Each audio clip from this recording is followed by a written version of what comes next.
Hey Waffle Gang, I do hope you are well. My name is Mark and today we're checking out some more relationship stories. And if you do love a Reddit story, why not consider hitting that like, subscribe, maybe that notification bell too. Well, let's crack on with today's first story, which comes from Yam Throwaway, who says, am I the arsehole for wanting my sister to pay me back for the cans her kids stole from my shed? This happened yesterday. When I came home from work, I noticed my shed door was open and the padlock that I used to keep it shut was broken. I had a lot of bags full of soda cans in there. I tend to drink a lot of soda, so I've built up a lot of cans, and I was going to cash them in at the bottle drop soon. There was more than just my cans missing from the shed too. I was missing some gardening tools, a machete, and a gas can. I wanted to check my security cameras early in the morning right after I left for work, and I saw my 3 nephews break into my shed using a hammer to smash the lock and taking the cans, as well as the other stuff. I called my sister and she and her husband denied their kids did it, till I showed up at their house with the footage from my cameras. They were furious with their kids for robbing me and skipping school to do it. I got the other stuff back. The can was empty though, but they'd already cashed all of the cans. I wanted the money from the cans and my nephews had already spent it on video games and junk food. I demanded to know how much they got from the cans and it was nearly $200. I told my sister she now owes me over $200 for the cans and the broken padlock. My sister and brother-in-law went from being angry at their kids to making excuses for them, and then being angry at me for wanting that money back when I know they have 3 kids and a mortgage. I said it was either that or I go to the police and press charges. They told me to get out, and I said they have 2 days to decide how to pay me back before I go to the cops. My nephews are thieves and have stolen from me before. That's why I got the cameras. What my nephews did was most definitely wrong, but I also know that my sister and brother-in-law can't really afford to pay me back, and they're blowing up my phone and calling me heartless for giving them the ultimatum when I know they are nearly broke after the holidays. Am I the arsehole for doing that? And then there was some additional information from the comments which said, yes, I do have insurance. No, I'm not going to make a claim because the only actual damage done was to a $10 padlock, and I got back everything else but the stolen cans. The nephews are 16, 15, and 14. A Redditor said, wouldn't it be a fair compromise to have the kids work off the money they owe you by shoveling snow, doing yard work or other manual labor? Hell, tell them to walk about town picking up cans. Why make the parents pay for their fuck up? OP responded saying, because those kids have stolen from me several times already. I always got the stuff back, but it was a fight, and I've banned their kids from my house because of it. Making them pay me back is the only way to make them learn. I don't want those kids anywhere near my house, even to do work. I do all of my own yard work regularly and even kind of enjoy it. But those brats just hem and haw anytime they're made to do chores, and I'd have to watch them the entire time. It's not worth it to make them work. I'd rather just have the money back. They, the parents, can't afford therapy. Both of them work to pay their mortgage, so their kids are left unsupervised a lot. My sister and brother-in-law have always given me flack when their kids stole from me. When I wanted the stolen stuff back, they always acted like I was a jerk and then made their kids give me the fakest apologies I've ever heard. I'm done being nice. Either they or the kids pay me back or I go to the police. And as you can imagine, in that comments, there was a lot of, you should be pressing charges against them because they're clearly not learning. So then OP went on to their first update, which says, well, I went to the police. I tried to work it out with sister-in-law and brother-in-law when I called them this morning because I didn't want to wait until after they were done with work to speak with them. Not only did they refuse any sort of suggested way of repaying me, they actually said it was my fault for having the cans there to begin with. They said I was tempting my nephews with the money. I was enraged and said I was done with them. Then they started blowing up my phone all over again. My eldest nephew sent me a picture of him holding a soda can and giving me the finger. So that was it. I went to the police station and filed a report. Gave them a copy of the video footage of my nephew stealing from my shed. I gave them the broken lock they smashed, showed them all the texts which were screenshotted and also given as evidence. Hell, I even gave them the photo my eldest nephew sent of him flipping me off. I don't know if my nephews have been arrested yet, but I'm assured they will be. Perhaps some community service will change their attitudes. I did tell the police that I found it worrisome that my nephews had taken the machete, but it was as I thought. They classified it as a tool, especially since they took a lot of other actual tools.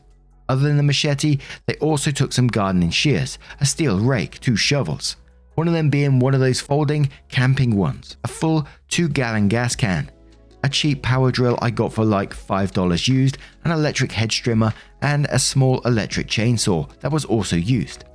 They didn't touch the lawnmower, weed whacker, extension cords, or the old radio I had in there. No idea why they took what they did, but I guess they figured they could resell them or something. But I got all of that back, minus the gas that was in the gas can. No idea what they used it for, but it was old gas anyway. After they first broke into my shed, they took what they could by hand, and they came back with some shopping carts that I'm guessing they also stole. But it took them a few trips to get all of the cans, and they didn't bother to even try and close the door when they were done. Either way though, my nephews are now in trouble for trespassing, larceny, and harassment. I'm sure either today or tomorrow my phone is going to be blowing up like mad when the cops come for those kids. But I said it was my hill to die on, and I meant it. I don't even care if I get the money back now. They had their chance. I've already replaced the lock on the shed with a much stronger one, and the machete will no longer be kept in the shed. I've also talked to a few of my neighbors about what happened. They told me cans have actually been going missing around the neighborhood lately. If anybody had a bag of cans sitting out, it'd get stolen. Can't say if my nephews were the culprits, but if they were, then they'd been doing this for months. I've spoken with my relatives and they're fed up with my sister and brother-in-law too, so they're all on my side at least, which is good to know. I was worried they'd turn on me since I filed the police report, but no, I just got a lot of good for you, and it's about damn time those kids face some justice. I wasn't the only one in the family they stole from. Many in the comments tried to say I should offer that my nephews work off the $200. There's no way I was going to do that. The little shits hate doing any work they don't want to do, and will just stand around griping and acting like the world is against them. And they'd have to be supervised the entire time, which is another thing I don't want to do. Plus, I banned them from my house for good reason. The theft started with food and snacks, and then went on to DVDs and video games. That made me start putting my initials on cases and discs with permanent markers, so I was able to show when my nephews had taken something of mine. They tried the, "oh, he let us borrow them" excuses a few times, but I always called bullshit, and then made them return the stuff they took, which they always acted like I was a jerk for doing. And then when they were made to apologize to me each time, they were the fakest apologies I've ever heard. A final straw that banned my nephews from my house was when they used the spare hidden key to my house to get in and stole 3 6-packs of my favorite blood orange beer from my fridge, along with raiding my kitchen for anything else they wanted. One of them took a dump in my bathroom and not only didn't flush, but also intentionally pissed on the floor. They tried to say it wasn't them, but I knew it was. The beer they stole was even hidden in their room. My sister and brother-in-law barely punished them and basically gave me an equivalent to "boys will be boys," then berated me when I said that their kids were no longer welcome at my home ever again. And that's why I got all the cameras. When I had them installed, I told no one, which was a very smart idea because my nephews had no idea they were there when they broke into my shed. Guess I was their easiest target. When I can afford it, I plan to get more cameras inside my house too.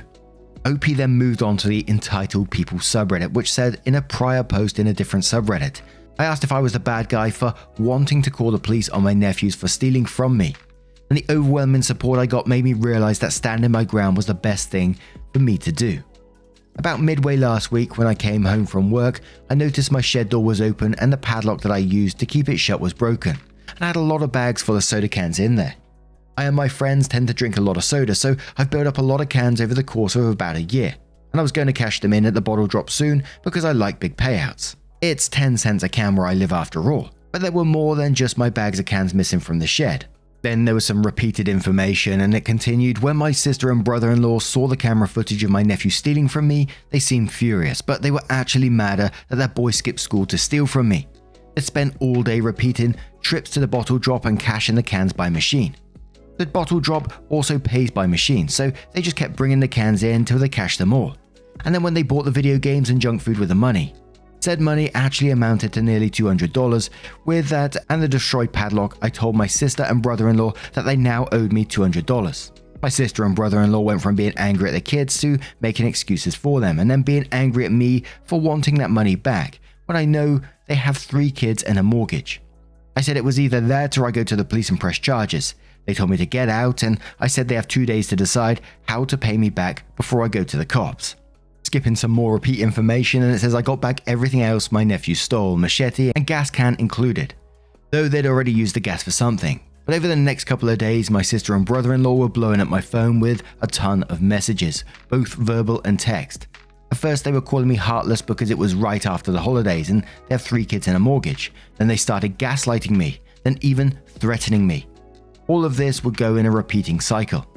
My nephews chimed in from another cell phone and were sending me lots of messages of their own, which were more fake apologies and gaslighting. My oldest nephew sent me a picture of him holding a soda can and giving me the middle finger. So I guess they weren't taking my threats of going to the police seriously because of family. When I last spoke with my sister and brother-in-law, they refused to negotiate any sort of method of repayment for what my nephews did. Even when I suggested they just sell the video games that were purchased with the money from the cans, they actually had the audacity to say I'd actually tempted my nephews by having the cans in my shed to begin with. Oh yes, I'm the devil snake that tempted my nephews with a shed full of cans that just screamed money, money, money. So that was it. I went to the police situation that morning and filed the report. Gave them a copy of the video footage of my nephew stealing from my shed. I gave them the broken lock they smashed, showed them all the texts which were screenshotted and also given as evidence. Hell, I even gave them a photo of my eldest nephew sent of him flipping me off. I did tell police that I found it worrisome that my nephews had taken the machete, but they classified it as a tool, especially since they took a lot of actual tools, so fair enough on that I suppose. But my nephews were indeed arrested on Saturday. Police came to the house and my sister and brother-in-law were forced to let them in because they had a warrant. Apparently all 3 of my nephews went from being cocky little shits to crying like babies when they were being put in cuffs. I know this because a neighbor I'm acquainted with that's sort of friends with my sister was there to see it. And shortly after the arrest, my sister and brother-in-law were blowing up my phone again. They weren't able to get their kids out of jail till Monday morning. And now the boys are being charged with larceny, willful destruction of property and vandalism and harassment. The police took this whole case pretty seriously, as there has been complaints about my nephews for some time, but nothing was proven until now. The past few months, bags of cans have been going missing all over the area. Don't know if it was my nephews or not, but they are likely suspects, and with word spreading of their arrest, let's hope other neighbors with security cameras come forward with more footage. My sister and brother-in-law showed up at my house too. I refused to open the door and told them that this has all happened because they are enablers who refuse to hold their kids accountable for their actions. That made them just scream and pound on my door till I threatened to call the police on them too. And since I've done it already, they know I mean it now. So they've left without any more trouble. But they went back to blowing up my phone. I didn't block my sister or brother-in-law. Instead, I just decided to save all of the messages they send me because I've made a decision to take them to small claims court over this. I don't really need or want the money. I've already replaced the destroyed padlock with a much better one. However, the kids aren't the only ones who need to be taught a lesson. In the end, I hope I put them in enough of a hole that they learn not to screw with me ever again. I also have the full support of my family on this. My parents, aunts, uncles, cousins, etc. They're all supporting me in this because my nephews have stolen from them too. And after banning my nephews from my house, some of them did the same. I'm going to push my nephews to get community service, and the reason why isn't just because it's a good idea, but also because I know they hate that the most. Whenever made to do any kind of work they don't want to do, they just stand around griping and act like the whole world is against them, so hardly anything ever gets done. Perhaps a few hundred hours of unpaid work will teach them some manners. They've been spoiled far too much. And yes, there was some more repeated information in there as well, so I do apologize for that, but there was like little new bits of information in between those, so I didn't want to not include it. I did try to take out big chunks of text, but it is what it is. So then OP came in with another entitled people post, which says sister and brother-in-law had the money to pay me back the entire time, and goes on to say, well, this is stupidly anticlimactic. I figured that my sister and brother-in-law were going to dig their heels in even deeper after the shit they've already gone down. But they actually caved. I filed a lawsuit against them in small claims for the action of their kids. In the suit I was asking for $500. This was for the stolen cans, the destroyed lock, the cost of the replacement lock, which was much better and a more expensive one, the cost of filing with the court, and emotional damages for the harassment. A friend whose father is a lawyer gave me a free consultation and said I have a very strong case because of the camera footage I have of both my nephews stealing from me and of my sister and brother-in-law pounding on my front door, plus all of the messages they sent me. When my sister and brother-in-law were served, they called me freaking out. They said I couldn't do this to them, so I retorted that this is the price they are paying for not parenting their kids and letting them become entitled little thieves. And if they wish to speak to me again, it will either be when I see them in court or if they decide to pay me $500 I'm suing for. Then I hung up on them. Well, yesterday evening I was having some friends over after work. We were just chilling out and watching a movie. None of us were in the mood for video games since we were tired from the day and we just wanted a chill evening. But then I got a knock on the door. When I looked outside, there was my sister and brother-in-law, and they looked very unhappy. I opened the door but left the screen door shut, and I asked them what they were doing at my house. They told me that they were tired of fighting because everyone is against them, and fully admitted how badly they effed up by letting this go as far as they did, and just wanted to make peace. My friends were standing in full view behind me, so there were witnesses to this. Brother-in-law then slid an envelope through the crack in the door that contained $500 in $50 bills. He said it was from his private savings account, and told me from now on to make sure my nephews are duly punished for their actions. They didn't ask me to drop the charges, but pleaded with me to at least be lenient. I said I was only pushing for community service, which is pretty lenient. After we cooperate for that, then hopefully the judge will agree. They sighed and said they'd cooperate if that's all I wanted, and left without making any sort of fuss. My friends congratulated me on holding my ground. Others in my family later did the same. That's when I found out from my parents that they actually threatened to disown my sister if she and her husband didn't make some changes for the better, so now they are.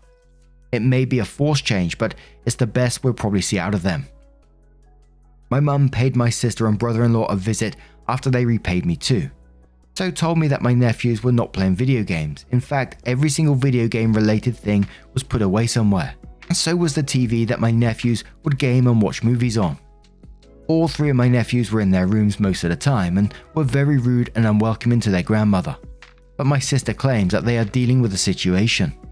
So yeah, I've dropped the lawsuit now that I've been paid what I wanted, but my nephews are still going to court for theft and are now getting the parenting they should have been getting long ago. I've also been assured that they will not be coming near my house again anytime soon and are strictly only to be either at school or at home. Opie then went on to say in the comments, which says, "My nephews won't be welcome anywhere near my house for a long time to come.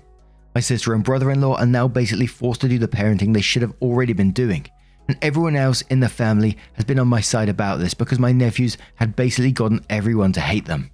And the family drama continued with my eldest nephew went mental on my house. To start off with, yes, I did get more cameras. One I installed right above the shed, so it looks like I've got the whole area covered. I want to say that my sister and brother-in-law, as well as my nephews, have learned from this whole ordeal, but that's not entirely the case, especially from my eldest nephew who just couldn't let go of wanting revenge on me, and he stupidly tried to get it. Here's what happened. To recap, as many previous readers know, my nephew stole an arseload of cans from my shed and cashed them in at the bottle drop for about $200. Then we'll skip some of the recap because we already been there. And then Opie continues, my nephews got all their privileges taken away and were forced by a judge to work community service, which they hated, and had to be forced just to complete. They didn't get more than 100 hours each because I'd been repaid by their parents when we settled out of court. So the judge pretty much fast-tracked the case. My nephews ended up picking up garbage and doing work around several local parks, and the man directing them I heard was a retired drill sergeant, so they had no fun whatsoever. My eldest nephew constantly showed his issues with authority and got into screaming matches with everyone who told him to work. His father had to be called over just to make the boy pick up a rake. The kid openly blamed me for his predicament, and his brothers were both initially on his side, but after a while they realized that he's just crazy and entitled, and they no longer want any part of it. So my two younger nephews stopped following his lead because it finally clicked just how in the wrong they were. Problem is that my sister and brother-in-law blamed me for the divide in their family, which didn't end well for them as no one in the family was on their side about it. Everything was put on them and their bad parenting, and without me to blame, they just became silent and bitter. Half of the family don't want to associate with them, and now their own kids are divided because the eldest refuses to change. It got so bad that my eldest nephew resorted to something so incredibly dumb that you're not going to want to believe it. In the middle of the night, he sneaked out and assaulted my house with a pair of his dad's claw hammers. I say a pair because he literally had one in each hand. The first thing he did was start smashing the new lock on my shed, and it didn't break, but he heavily damaged it to the point it was no longer usable, and I had to later remove it with bolt cutters. He also did a lot of damage to the shed door with the claw hammers. I awoke to the sounds of the hammers and called the police after peeking out of my bedroom window and seeing someone outside hitting the shed.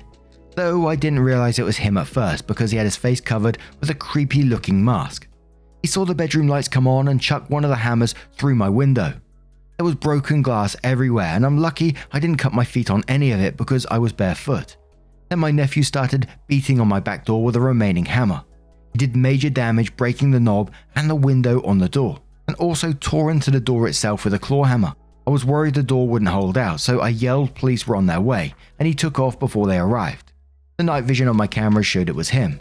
He had a mask on but was wearing his school hoodie, as well as his Nike shoes that were also pretty identifiable since his brothers don't have a pair like them. His fingerprints were also on the hammer he threw at my window. My nephews had already been fingerprinted when they were arrested the first time, so police matched the ones on the hammer to him. When the cops came for my eldest nephew, he obviously denied it was him, but there's no one else it could have been. The other hammer was found in his room along with the clothes and mask he wore, all of which were taken as evidence. The mask was of a Star Wars character I was told is called the Grand Inquisitor. This time though, his parents did nothing to try to protect him, and they didn't try to pass the blame on me either. They just let their son be taken away screaming. I wasn't there to see the arrest, but I was told by my sister that my eldest nephew was switching back and forth from crying that he didn't do anything wrong to screaming that it was all my fault and he had to get back at me. The boy had to go through a serious mental evaluation. Was found to be potentially bipolar. Doesn't really excuse what he did though. Later on, when he was properly diagnosed as bipolar, he started blaming everything he did wrong on that and acted like he should be vilified just for getting treatment for it. But he ended up having a month-long stint in juvenile hall. They got my nephew properly medicated and he pleaded guilty to forego court again in exchange for more community service and mandatory counseling, as well as probation this time. His dad came to my house and personally replaced the broken window and door, though he barely said a word to me while doing it. My younger two nephews are still excluding their older brother from pretty much everything, and he still hasn't apologized for attacking my home either. He also unfortunately repeating a school year because of how badly his grades tanked, which his parents are still very unhappy about. My two younger nephews dropped by their own in July to personally apologize to me. They said that they just always followed their brother's lead, and he made everything they were doing seem so fun. But the punishments for the crimes are not worth the kind of fun they were having, and they don't want anything to do with it anymore. They wanted their fun uncle back and asked if we could start over. I said we can, but they have to earn back my trust, which they happily agreed to. My eldest nephew had his 17th birthday a few months ago, and basically got nothing, not even a cake. It was part of his punishment for what he had done. I can only imagine how much money he's cost his parents in the past year alone. He led his brothers to steal from me and then destroyed my bedroom window and back door. I imagine in total with the lawsuit I'd previously filed and replacing both the door and window cost them over $1,000. Doors and windows are not cheap. Meanwhile, my youngest nephew had his birthday a month after that, and my nephew got a new mountain bike among his gifts. This really upset my eldest nephew, and he slashed his tires on the bike with a kitchen knife, which landed him in even more trouble. I knew a thing or two about fixing bikes, so I went out and bought new tubes and tires for the bike and put them on, so the bike is fine, and my nephew thanked me a lot for fixing it. My eldest nephew resorted to trying to run away because he wasn't being enabled anymore. He just walked out and got on his bike with a backpack full of stuff and rode off. His parents quickly reported him missing because he left a goodbye letter that basically blamed me and his bipolar for all his problems. In the letter, he stated he can't wait till he's 18 to get away from us all, so he was doing us a favor by getting rid of himself sooner. But he came back 3 days later without his bike or backpack and looking beat up. He wouldn't tell anyone what happened. We still don't know, but he was chewed out for continuously using me as a scapegoat for his personal issues, because blaming me was the first thing he did after he got back. I didn't make him steal from me. I didn't make him attack my house. I didn't make him run away. That was all him. And he nearly ended up back in juvie for running off because he violated his probation. but he got off easy somehow. Currently, he spends his days pretty much in his room when not in school or doing chores or going to counselling. He finished his community service, but his probation will last till he's 18. He got some leniency for being diagnosed as bipolar, but it couldn't get him off the hook, and believe me, he tried many times. Once they told him what was wrong with him, it became his excuse for everything. But plenty of people go their whole lives with that same mental condition and never do the kinds of things he did. I've been mending things with my 2 younger nephews, but I don't want to be around the eldest at all. And the feeling is clearly mutual on his part. I've only seen him once in person this past few months, and he glared at me with more hate than I've ever seen from anyone before stomping away. He can't paint me as the villain anymore without being called out on it, so there isn't much he can do other than just try to get through this. For the most part, he's totally shut down since school started. I'm told he barely speaks, even at school. My other nephews tell me he's getting laughed at and ostracized, which I don't think is going to help him get better.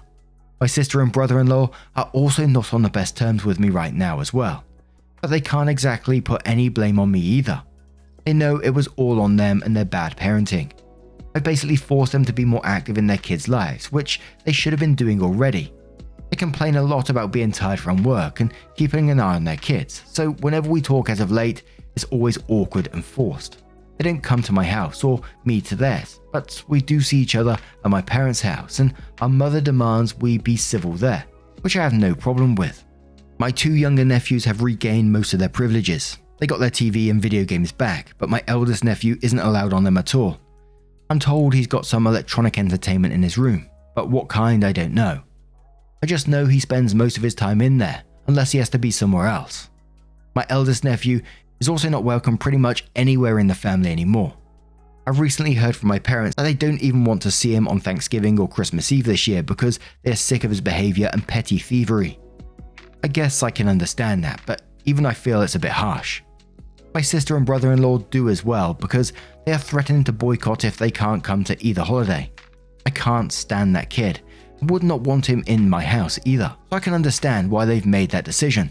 But I don't think excluding him from everything and everyone is going to make him better.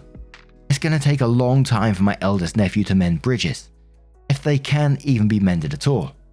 The way things stand, he may be running off again once he's of age, unless the last time scared him too much to try it again. But hopefully things will get better for him in time, if it's not too late to fix his behavior. I may not like him, but he's still my nephew and I care.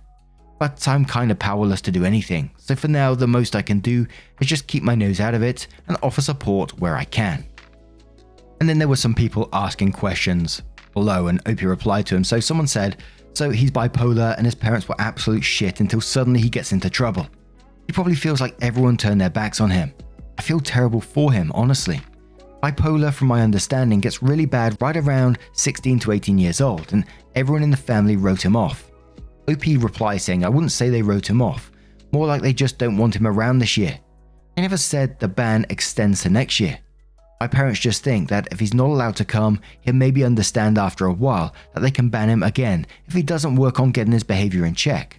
Perhaps after some time of medication and counseling, things will get better. At least I hope. OP continues saying, from what I know of bipolar, it has varying degrees of severity, but you also have to take into account that he was also badly spoiled and let to do whatever he wanted. I've heard of kids who had no mental problems exhibiting the same behavior just because they were spoiled growing up. Honestly, he probably would have been fine if my sister and brother-in-law had actually did their jobs as parents long ago. Someone else said, question, when did your sister and brother-in-law procreate when they clearly do not want to parent? OP replies saying, them procreating isn't really something I like to think about. However, when they first got married, my sister was in the newlywed fog. That's when she pumped out a kid every year for 3 years. She got pregnant on her honeymoon and suddenly got the baby rabies. She started saying for a while that she wanted a lot of kids. After she had her third, the enthusiasm was gone. That's when she and brother-in-law started just going through the motions as parents. And there was a lot of mixed comments below that. Some saying, him having bipolar still wasn't an excuse. Other people saying he was let down by his parents and still is being let down by not supporting him with his bipolar. But now I'm going to turn this one to you guys. What do you guys make of this situation? Let me know your thoughts down in the comments below. Now, just a huge thank you from the bottom of my heart for getting involved in today's stories. Your love, support, and time always means the absolute world to me. So thank you so much for being a part of it. And hopefully I will see you in the next one. Take care and much love.